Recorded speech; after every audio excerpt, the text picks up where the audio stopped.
The camera slowly moves through a dark, abandoned alien lab. Flickering lights, a strange humming sound. A door creaks open. Asterisk in the far edge of space, deep inside a forgotten alien station.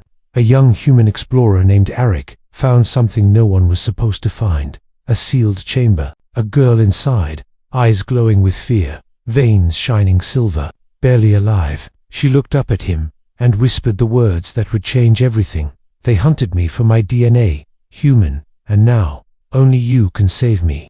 Asterisk, the screen. Flicker security sensors light up. She wasn't alone in that lab, and now, they know she's awake. Asterisk, the stars outside the ship were quiet. Arik had been flying alone for 3 days, looking for old signals in deep space. He wasn't a soldier or a hero, just a curious explorer from Earth who liked to find lost places. That day, his scanner picked up something strange. A weak signal came from a dead zone, where no ships ever went. Most thought that part of the galaxy was empty, but Arik wasn't like most people. He followed the signal dot as his small ship floated closer. A large grey structure came into view. It looked like a research station, covered in dust and space ice. The lights were off, and there were no signs of life, but the signal was still calling. He docked carefully and stepped into the quiet hallway. His boots made soft sounds on the metal floor. The air smelled old. Broken wires hung from the ceiling. Everything looked forgotten. But then, he saw something, a small blinking light at the end of the hall. It led him to a locked door. The panel beside it still worked. After pressing a few buttons, the door opened slowly with a soft hiss. Inside was a round room. In the center stood a glass pod, glowing blue from within. Arik stepped closer. His eyes widened. There, inside the pod, was a girl. She looked about his age. Her skin was smooth and pale, her hair long and white like snow. But what shocked him most were her eyes, soft gold, glowing faintly, and her veins, they shimmered like silver threads under her skin. She looked weak, like she hadn't moved in years. Suddenly, her eyes opened. She stared at Arik. Then her lips moved, and her voice came out in a soft whisper. "Are you human?" Arik nodded slowly. "Yes, I found your signal." Tears filled her eyes. She pressed her hand against the glass. "They locked me in here. Because of my DNA, they said I was dangerous." Arik stepped closer. "Who are you?" "My name is Alira," she said. "Half human, half something else. I don't know what they called it, but my blood, it's different." Arik looked at the control panel. The system seemed old, but not broken. He tapped a few keys. The pod lights flickered, then turned green. With a gentle sound, the pod opened. Alira fell forward, and Arik caught her. Her body felt light, like she had no strength left. "I've been alone for so long," she whispered. Arik helped her sit against the wall. "Why were you trapped here?" She looked at the ceiling, her eyes filled with pain and memory. "They said my DNA could heal, change things, even fix broken planets. I didn't understand. But then, they started running tests. They didn't see me as a person, just a sample." Arik was silent. He didn't know what to say. Alira turned to him. "When I escaped their first lab, I hid here. I set the pod to keep me asleep. I didn't know how long it would be before someone came." Arik stood. "You're safe now." Alira shook her head. "No. The moment you opened that door, someone else would have heard it too. They're always listening." As if on cue, a red light blinked above the door. Arik looked up. "What is that?" "A motion sensor," she said softly. "It means someone is watching." He helped her to her feet. She moved slowly, her legs weak from sleep. Together, they walked back through the hall, heading for his ship. The station felt colder now. The lights buzzed softly behind them. As they reached the ship, Arik looked back at the lab. Something didn't feel right. He felt like eyes were on them, but he shook the thought away. Alira needed help. That was all that mattered. Once inside the ship, she sat by the window, looking out at the stars. Her eyes looked tired, but peaceful. "You," she said. Arik nodded. "Where do you want to go?" She smiled softly. "Anywhere that isn't a cage." He looked at her, this girl with golden eyes and silver veins, and he wondered how someone like her had been forgotten. As the ship left the dead station behind, a small screen blinked in the corner. "Unknown signal detected." A soft message scrolled. Across the bottom, "Subject Alira, status active." But Arik didn't see it. He was too busy watching her sleep peaceful for the first time in years, and far, far away. Someone else had started watching too. The ship moved quietly through the stars, leaving the old space station far behind. Arik checked the controls while glancing back at the girl resting near the window. Alira's eyes were half closed, but her breathing was calm now. The silver lines under her skin glowed faintly, almost like a soft light trying to stay hidden. He had many questions, but he waited. She had just woken up after what seemed like years. Her body still looked weak, but her presence was different. There was something peaceful and powerful about her at the same time. After some silence, she finally spoke. "You want to know what's inside me, don't you?" Arik looked at her. "Only if you want to tell me." Alira gave a small smile. Most people never asked, they just took. She sat up straighter, her fingers gently touching the side of her neck, where a small silver mark pulsed like a heartbeat.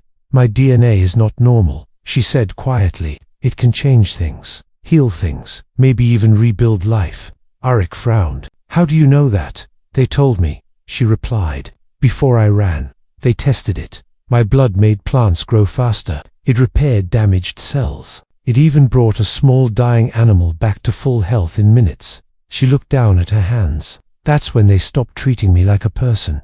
Arik sat in the co-pilot seat and turned his chair toward her. "Did you ever try using it yourself? Not because they asked, just because you wanted to." She nodded slowly. "Once, a worker in the lab had a deep wound. He was in pain. I touched his hand, and the pain left. His skin closed like it had never been hurt." Arik's eyes widened. "So you're like medicine?"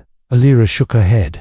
"No, I'm not the cure. My DNA is I'm still just a person. I feel tired. I feel scared. I feel lonely, just like you."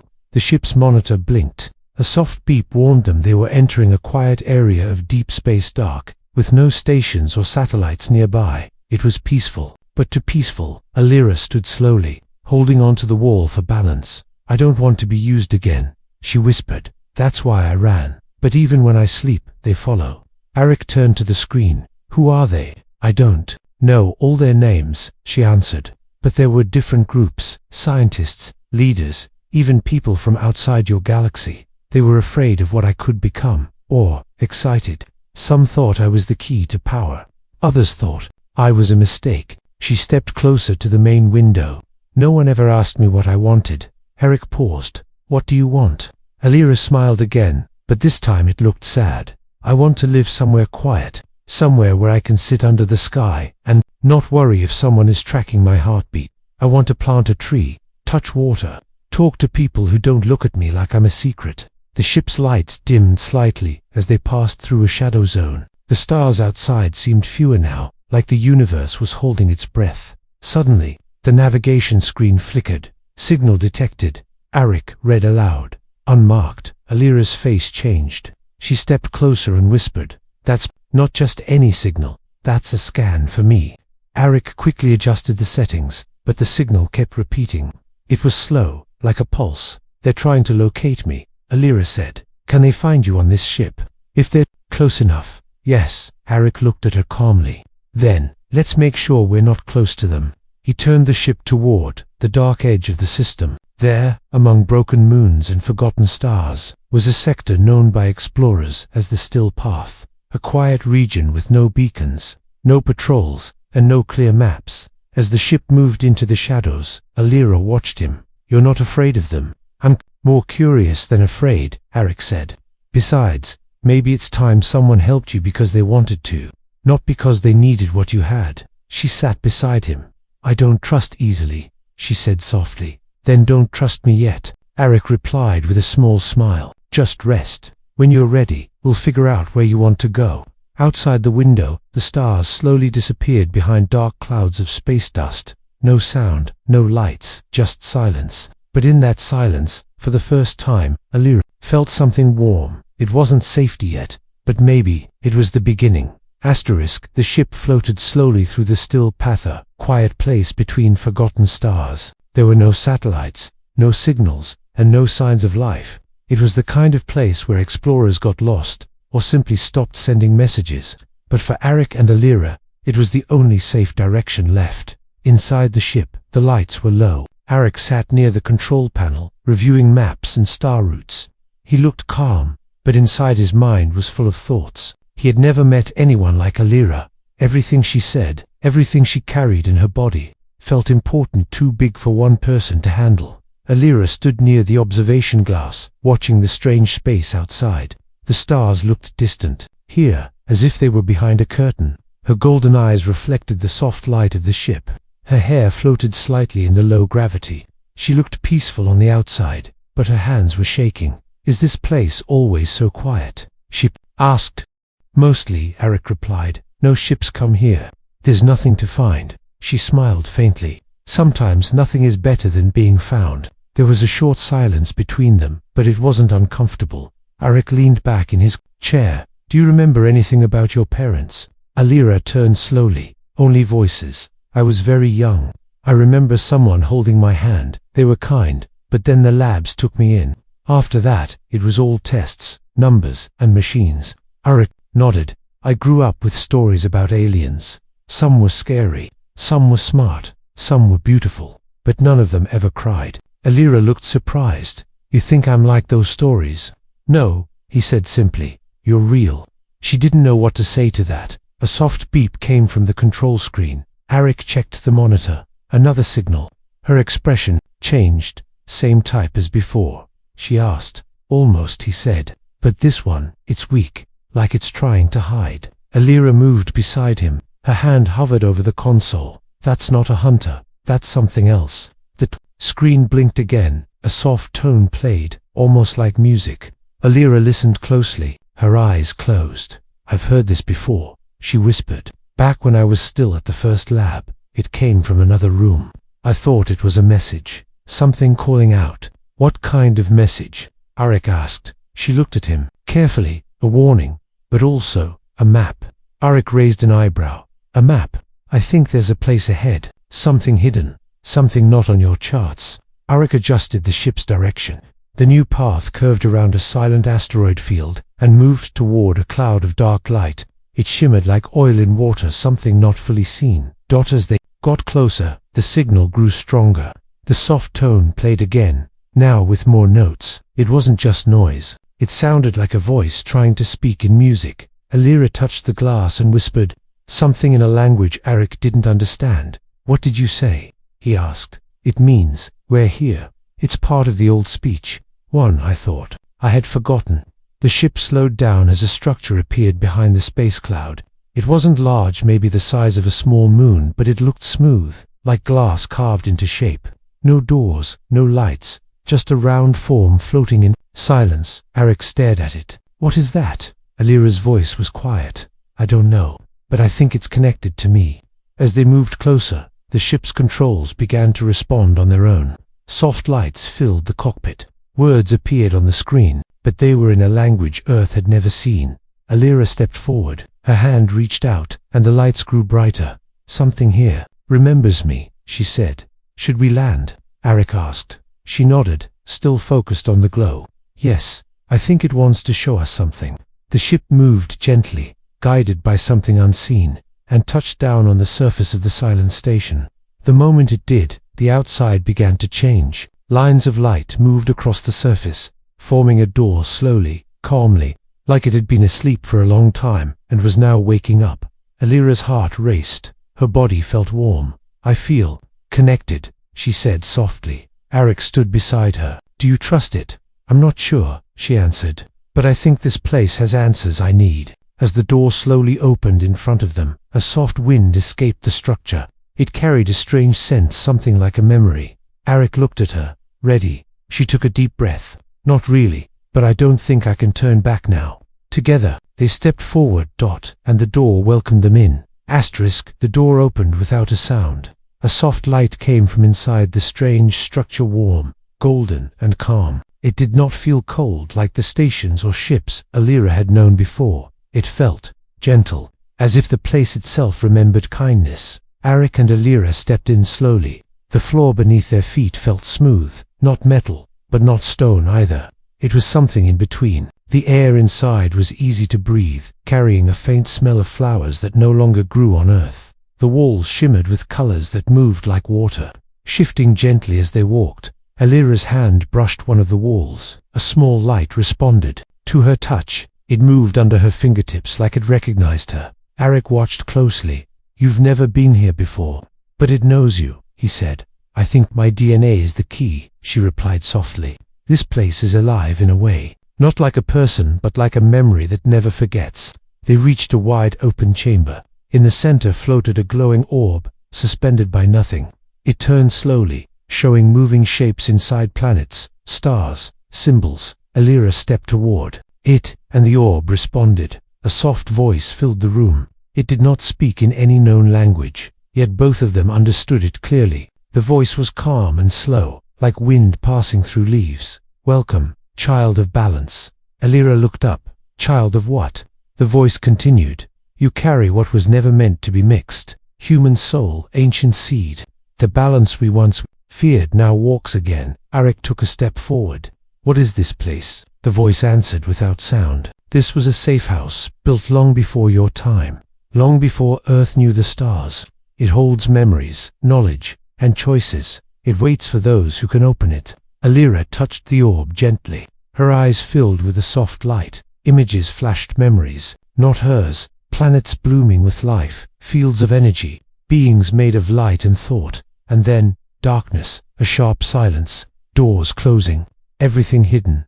"I think this place was built to protect something," she said, "or to hide it." The orb glowed again. "You were made, not by mistake, but by fear and hope together. You carry more than healing. You carry the key to choice, a future not written by stars, but by hands." Alira blinked. "Why me?" "Because you are both, and both is rare. The world needs bridges, not walls." Suddenly, the light in the room shifted. The orb dimmed, turned to the ship's console, still open through their wrist link. A message had arrived. From Earth. He tapped it open. The message was short. "Return immediately. Subject classified. Do not share further data. Protection denied." He stared at the words, confused. "Earth doesn't want you back," he said slowly. Alira didn't look surprised. "They're afraid. They think I'll bring trouble." "They didn't even ask if you were okay," Arik added, almost to himself. The orb's voice returned, softer now. "Some will always fear what they do not control. But fear is not the only path. There are others." The orb showed a new image. World far from Earth, quiet, untouched, green and blue. A possible home, a new beginning. Alira looked at Arik. "I don't want to run forever," she said. "You shouldn't have to," he answered. The orb dimmed again, as if it had shown them all it could. The room slowly faded to stillness, the colors resting like sleep. As they walked back toward the ship, the door behind them closed with the same soft silence. No alarms, no alerts, just quiet. Arik helped Alira into her seat. She seemed stronger now, not just in her body but in her eyes. "Do you think they'll try to stop us?" she asked. "They might," Arik said. "But I don't answer to fear. I answer to what feels right." She smiled. "Then let's find a place where I'm more than a code." The ship lifted off gently from the surface, leaving the quiet structure behind. Far below, the orb glowed once more, then faded into silence. As they entered space again, a new signal appeared. Not a warning, not a hunter, just a voice. "If you carry the bridge, others will follow. Choose wisely."